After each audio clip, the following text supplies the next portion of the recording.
செக்கச்செவேல்னு ஒரு பழம், சப்பாத்தி கள்ளி பழம்.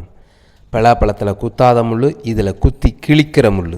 அப்படி தேய்ச்சா தான் அந்த சின்ன முள்ளெல்லாம் போகும். முட்கள் நிறைந்த, அதேபோல் மருத்துவ குணமும் நிறைந்த பழம் சப்பாத்தி கள்ளி பழம்.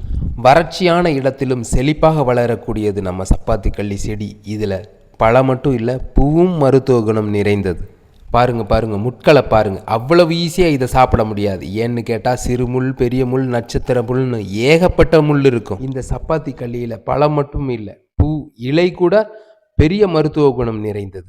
ஆஹா, சரியான பழம். பழத்தை பாருங்க. ஆஹா, இலைகள் சப்பாத்தி மாதிரி ரவுண்டா இருக்கனால சப்பாத்திகளின் பேர் வந்துருச்சா தெரியல. இதனுடைய சுவையை பத்தி சொல்லணும்னா சொல்லவே வேண்டாம், அலாதி. இதை பிடிக்காதவங்க இருக்கவே முடியாது. இந்த பழத்தை நீங்க முதல் முறையா பறிக்க போறீங்கன்னா பல குத்துகள் வாங்கிட்டு தான் வருவீங்க.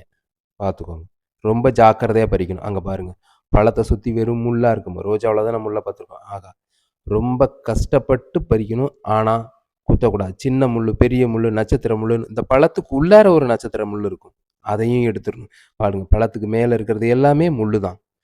முட்கள் நிறைந்த பழம். ஆகா, ஆனால் அதில் மருத்துவ குணம் தான் ஏகப்பட்டது. அப்படியே கஷ்டப்பட்டு மெதுவாக பறிக்கணும். கையில் கண்டிப்பாக முள் குத்தும், குத்தாமல் இருக்கவே இருக்காது. ஆகா, அப்படியே அடுத்த பழத்தை ரொம்ப கஷ்டப்பட்டு ஆடுறப்ப நம்ம கையில் கண்டிப்பாக முள் குத்தும். முள் குத்துறதுக்கெல்லாம் கஷ்டப்பட்டோம்னா பழத்தை சாப்பிட முடியாது.